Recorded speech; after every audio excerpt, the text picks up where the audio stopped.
Today we will be talking about NIMHANS Masters in Public Health program. Do they offer stipend? All your questions will be answered in this video. Most students have requested this video, so why to wait? Let's start. Hello everyone, welcome to our family of learning med seekers. Do subscribe to our channel if you are interested.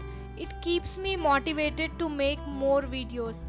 Today we'll be talking about NIMHANS Bangalore. Today we'll be talking about NIMHANS Bangalore MPH program. All your comments and doubts will be answered in this video. So let me just briefly tell you what I'll be talking in this video.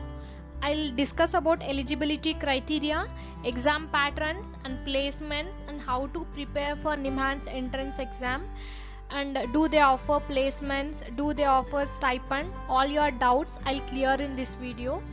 Do watch till the end. Look at this beautiful picture of NIMHANS. It is located at Bangalore, Karnataka state. Many students are having dream to study in NIMHANS. Today I'll tell you how to crack NIMHANS entrance exam and what is the eligibility criteria and how do you apply and when should you start your preparation. All your questions will be answered. So why should you choose NIMHANS for Masters in Public Health program? Because it's a very good institute. Apart from that, it's an institute of national importance. As a student, you will have good amount of practical exposure.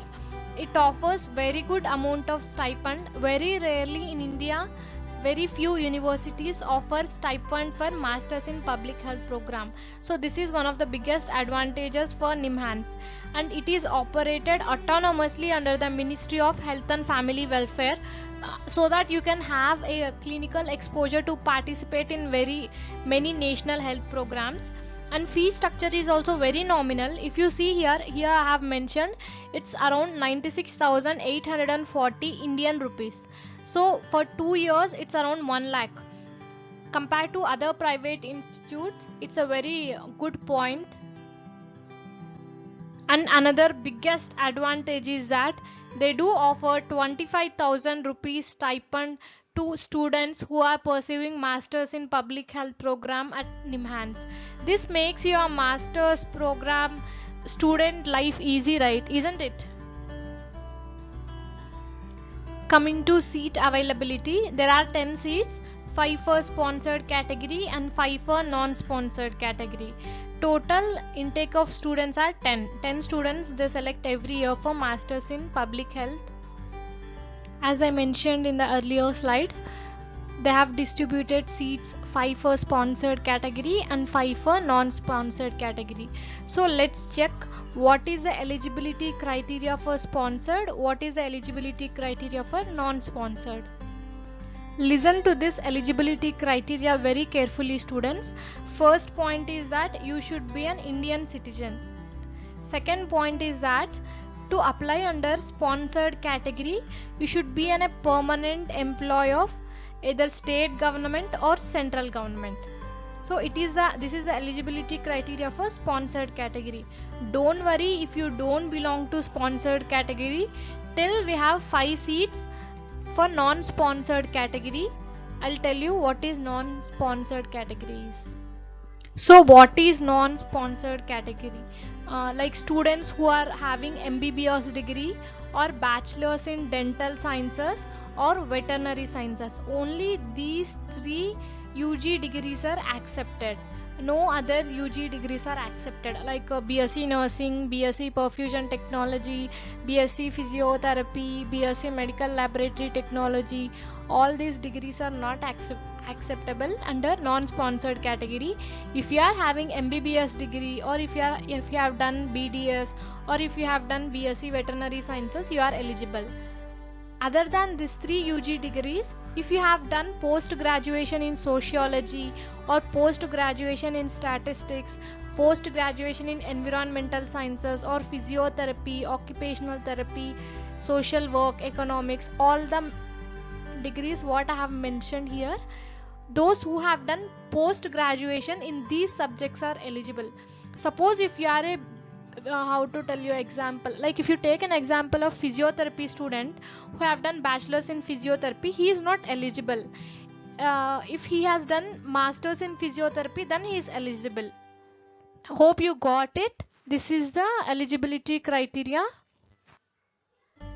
Coming to mode of selection, it's an online entrance exam. Biggest disadvantage is that there is no interview. You have to just clear only entrance exam. Coming to qualifying marks for entrance exam, if you belong to unreserved or OBC category, you should secure minimum 50% to qualify for NIMHANS entrance exam. If in case you belong to SC and ST category, you should secure 45%. Securing 50% or 45% doesn't mean that your seat is guaranteed. You have to score good and you have to be top in merit list. You have to be among top 10. Then only it's for sure you will be allotted seat. Every institute has its own advantages and disadvantages. Coming to NIMHANS Bangalore, they don't offer any placements for students who have done masters in public health from NIMHANS, but many students do get placed as they have passed out from such reputed institute. This is not a big deal.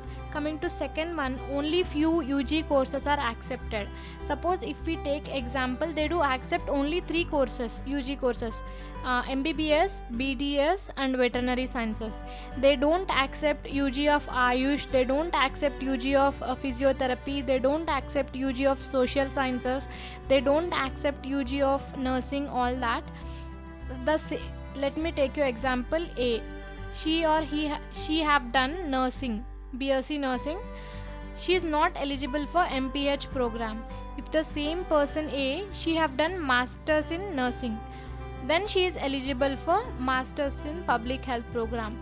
It's like a second post graduation for all this sciences, social sciences. So this is the biggest disadvantage. And coming to the third one, it's an all India entrance exam.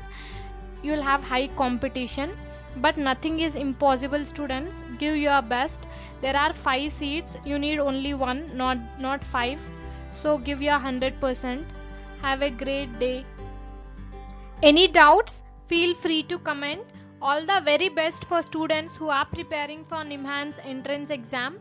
My intention behind this channel is to help students make aware of their concept related to subject, and any doubts regarding entrance exam or anything, you are always welcome. Feel free to comment. I will definitely try my best to respond to everyone. If you liked our video, please do click that fat hit like button and don't forget to subscribe our channel for all the latest updates. It keeps me motivated to make more videos. Have a happy learning, students. See you all next week. Have a great day.